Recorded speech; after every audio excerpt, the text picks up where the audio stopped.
Welcome to read कर में आपका स्वागत है। जैसा कि दोस्तों आप लोग थंबनेल में देख चुके हैं, हम लोग शिक्षण अधिगम बीटीसी फर्स्ट सेमेस्टर का सेकेंड चैप्टर आज डिस्कस करने जा रहे हैं। चलिए दोस्तों देखते हैं हमारे सेमेस्टर एग्जाम में हमारा सेकेंड चैप्टर है कम्युनिकेशन यानी संप्रेषण।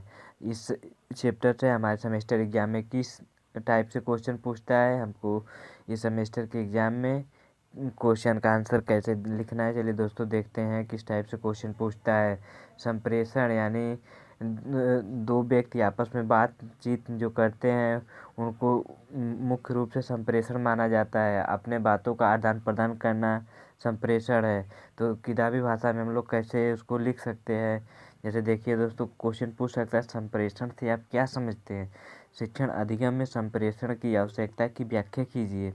जैसे दोस्तों ये देखिए बीटीसी 2016 में क्वेश्चन पूछा गया संप्रेषण की कक्षा अध्यापक में क्या उपयोगिता है, स्पष्ट कीजिए। जब संप्रेषण होगा तभी ना हमारी बात बच्चों तक पहुंचेगी, इसी के बारे में है संप्रेषण से क्या अभिप्राय है। चलिए दोस्तों हम लोग देखते हैं इसको हम लोग कैसे अपने आंसर में लिख सकते हैं। शिक्षण की सारी प्रक्रिया विभिन्न प्रकार से ज्ञान, बोध एवं समझ विकसित करने के लिए की जाती है। शिक्षा प्रणाली में शिक्षक और शिक्षार्थी दोनों ही सक्रिय रहकर अंतर प्रक्रिया करते हैं। इस प्रक्रिया में संचार माध्यमों की आवश्यकता, इस प्रकार संप्रेषण शिक्षा की रीढ़ है। बिना संप्रेषण के शिक्षा और शिक्षण दोनों ही अस्तित्वहीन हैं। दोनों की आवश्यकता इसमें होती है। संप्रेषण शब्द अंग्रेजी की कम्युनिकेशन का हिंदी रूपांतरण है। इस शब्द की उत्पत्ति लैटिन भाषा के कम्युनिस शब्द से हुई है, जिसका अर्थ है सामान्य या कॉमन। अतः संप्रेषण एक ऐसी प्रक्रिया है जिसमें व्यक्ति परस्पर सामान्य अवबोध के माध्यम से आदान प्रदान करने का प्रयास करता है। संप्रेषण एक ऐसी प्रक्रिया है जिसमें व्यक्ति अपने ज्ञान, हाव भाव, मुख द्वारा अपने विचारों को आदान प्रदान करते हैं तथा इस प्रकार प्राप्त विचारों अथवा संदेशों को समान या सही रूप से प्रेषित करने की मदद मिलती है। इस प्रकार प्रेषण करने की, विचार विनिमय करने की, अपनी बात दूसरों तक पहुंचाने की और दूसरों की बात सुनने की, विचार, अभिव्यक्ति, संवेदना तथा सूचनाओं का ज्ञान के विनिमय को ही संप्रेषण कहते हैं, यानी कम्युनिकेशन कहते हैं। देखिए दोस्तों ये वैज्ञानिक पॉल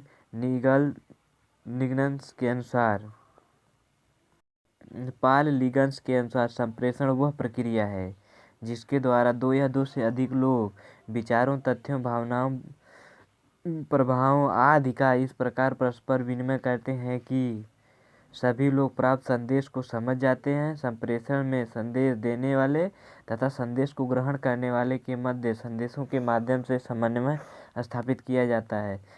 इसमें कहने का मतलब दोस्तों ये है कि कोई एक आदमी बता रहा है तो दो चार लोग बैठ के सुन रहे हैं तो बातों को समझ सकें, उसको सही तरीके से ग्रहण कर सकें। अगले वैज्ञानिक हैं एंडरसन के अनुसार, ये वैज्ञानिक ने कम्युनिकेशन को किस प्रकार से बताया है। संप्रेषण एक गायात्मक प्रक्रिया है जिसमें व्यक्ति चेतनातया अथवा अचेतनतया दूसरे के संज्ञानात्मक ढांचे को संकेत, हाव भाव आदि के रूप उपकरणों से प्रभावित करता है, जैसे दोस्तों इशारा से होता है। अगले वैज्ञानिक हैं लुगिन्स व बीगल के अनुसार संप्रेषण वह प्रक्रिया है जिसमें समाज में व्यक्ति अपने बात को एक दूसरे के आदान प्रदान के लिए उपयोग करता है। अगला है एडगर डेल के अनुसार, इन्होंने क्या बताया संप्रेषण को। संप्रेषण विचार विनिमय के मूड में विचार तथा भावनाओं को परस्पर जानने तथा समझने की प्रक्रिया है। संप्रेषण का अर्थ कम्युनिकेशन, परस्पर विचारों एवं भावनाओं की साझेदारी कम्युनिकेशन कहलाती है।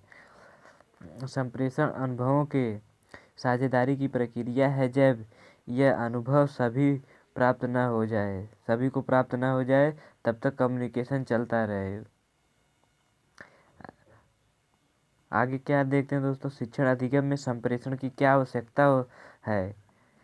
हमें कम्युनिकेशन की क्यों आवश्यकता पड़ती है दोस्तों। प्रभावशाली शिक्षण अधिगम प्रक्रिया के लिए प्रभावशाली संप्रेषण आवश्यक है।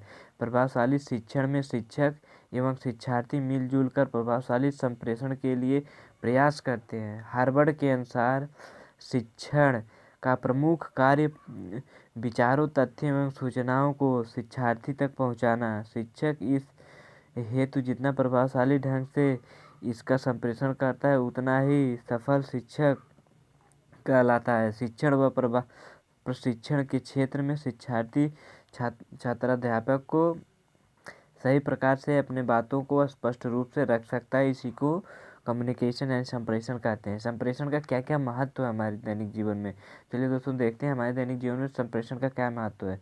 शिक्षा जगत के क्षेत्र में शिक्षा एक विकास की प्रक्रिया है जिसका संपादन कक्षा शिक्षण में किया जाता है। शिक्षा प्रक्रिया की इकाई कक्षा है।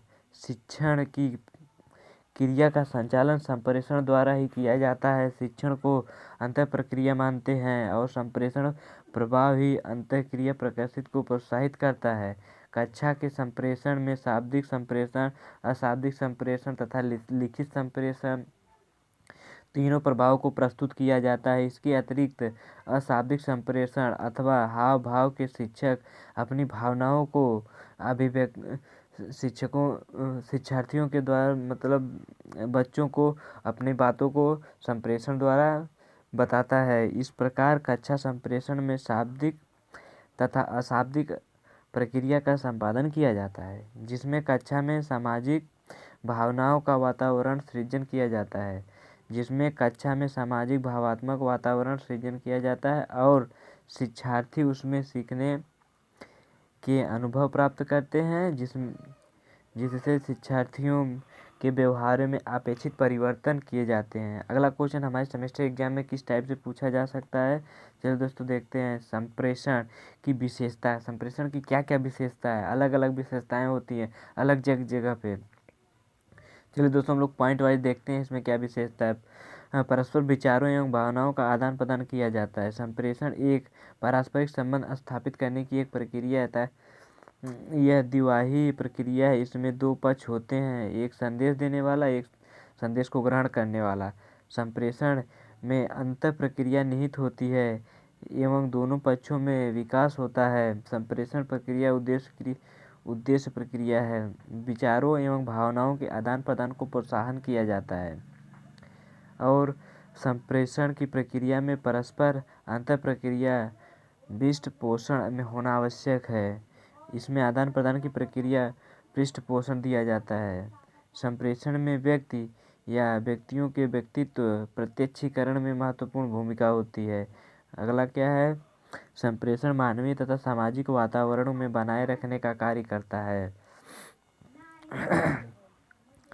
संप्रेषण में विचारों या सूचनाओं को मौखिक रूप से बोलकर या सांकेतिक भाषाओं में बोलकर प्रोत्साहित एवं ग्रहण किया जाता है। संप्रेषण सदैव गायात्मक प्रक्रिया होती है।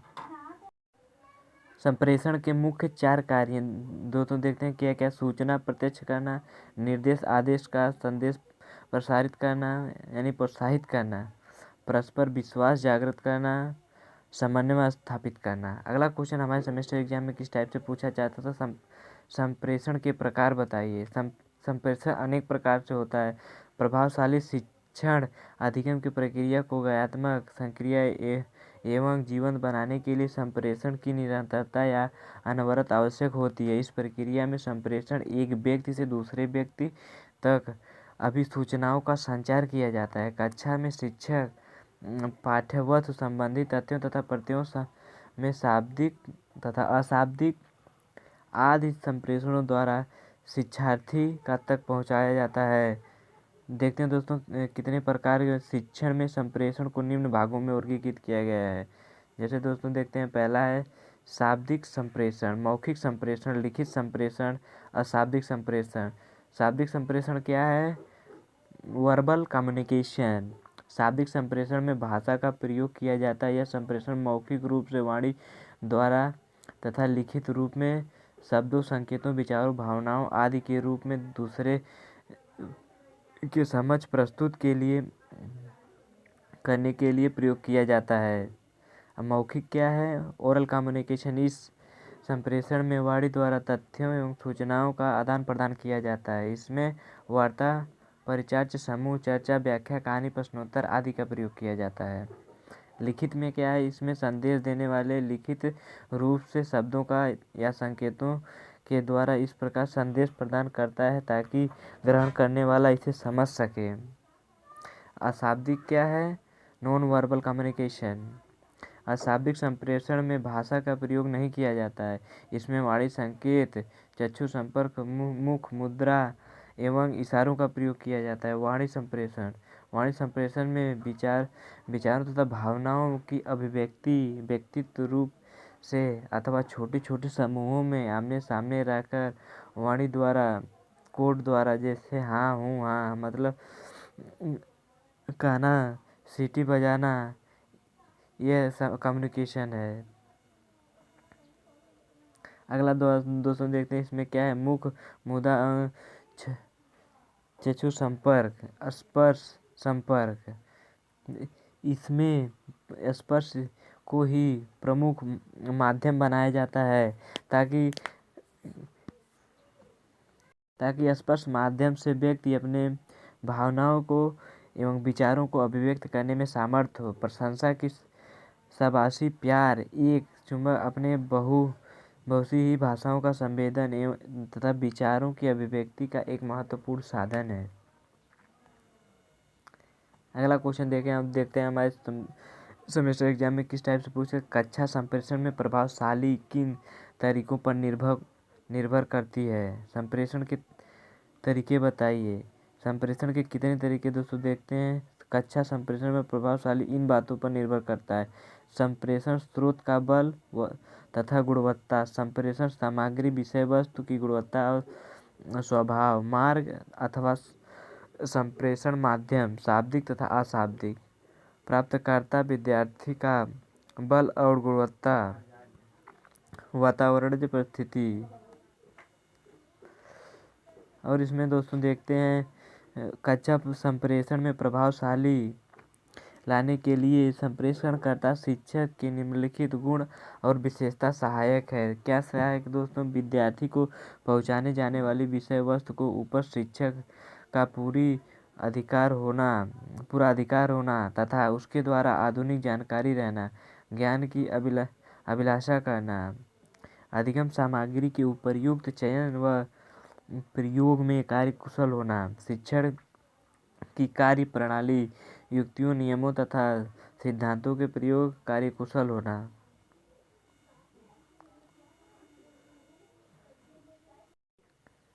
अगला तरीका दोस्तों है व्याख्या, अभिव्यक्ति, कथन, वर्णन, प्रदर्शन करना एवं भाव संप्रेषित करना।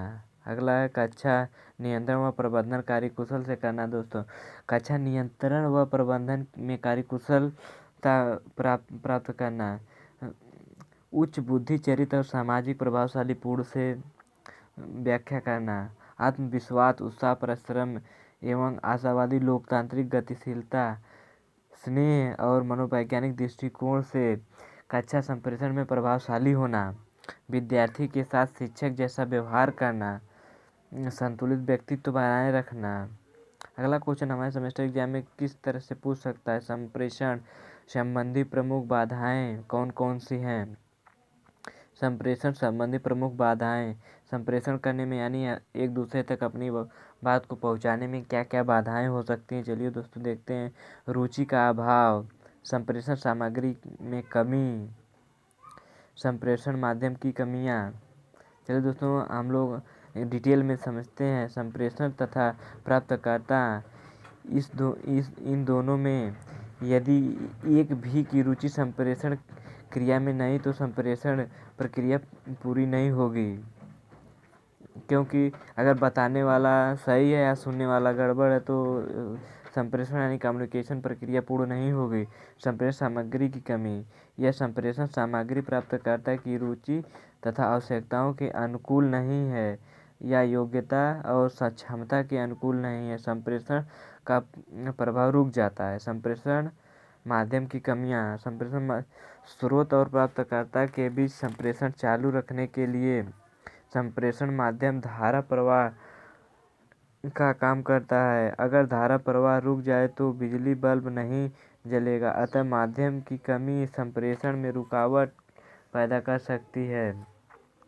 अगला दोस्तों क्या है, देखते हैं हम लोग। भाषा की कमी।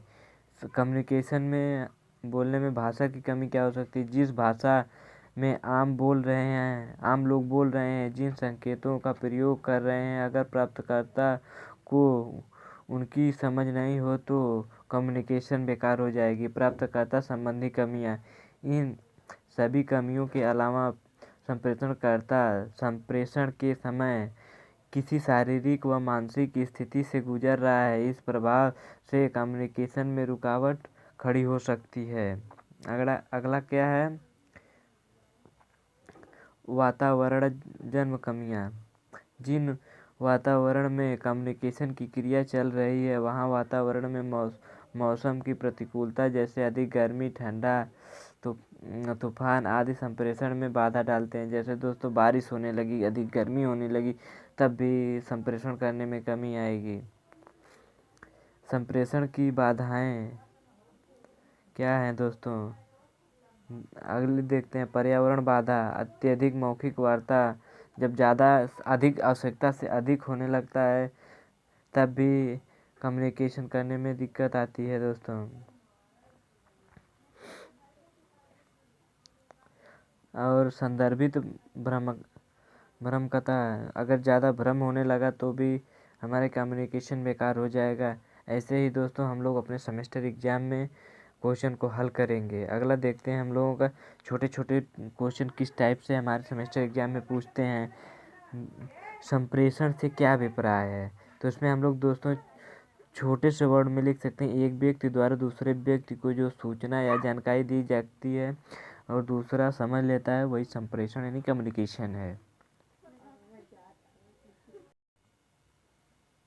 अगला क्वेश्चन दोस्तों, संप्रेषण पूर्ण कब माना जाता है?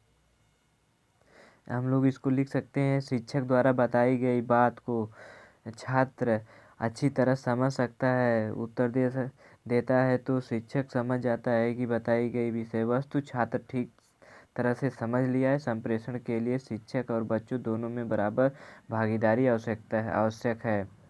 अगला क्वेश्चन हम लोगों की किस टाइप से पूछा जा सकता है? क्वेश्चन में जो 2015 में पूछा गया क्वेश्चन है, बार बार क्वेश्चन रिपीट करते रहते हैं। जैसे संप्रेषण के प्रमुख घटकों का नाम उल्लेख कीजिए। 3 घटक होते हैं, प्रेषक, संदेश ग्राही। एक वार्ता करेगा, दूसरा एक ठुकरा लेगा संदेश को। अगला क्वेश्चन, प्रभावी संप्रेषण में कौन कौन सी बाधाएं आती हैं? शिक्षक की भाषा का उच्चारण, श्यामपट्ट पर लेख एवं वर्तनी संबंधी दोष, बच्चों की रुचि एवं जिज्ञासा, अध्यापक के मुख मुद्रा एवं हाव भाव, बच्चों की दूरी। अगला क्वेश्चन किस टाइप से पूछा जा सकता है?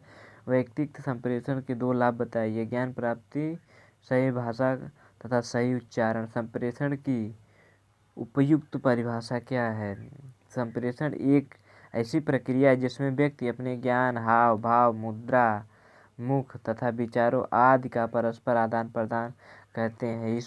इस प्रकार से प्राप्त विचार अथवा संदेशों के समान तथा सही अर्थ को समझने में प्रेषण करने में उपयोग करता है कम्युनिकेशन। ये कम्युनिकेशन का चैप्टर हमारा खत्म हुआ। अगले वीडियो हम लोग अगला चैप्टर डिस्कस करेंगे। दोस्तों वीडियो अच्छी लगे तो चैनल को सब्सक्राइब कीजिए, वीडियो को शेयर कीजिए। धन्यवाद दोस्तों, ऐसी वीडियो हमारे चैनल पे अपलोड होती रहेंगी।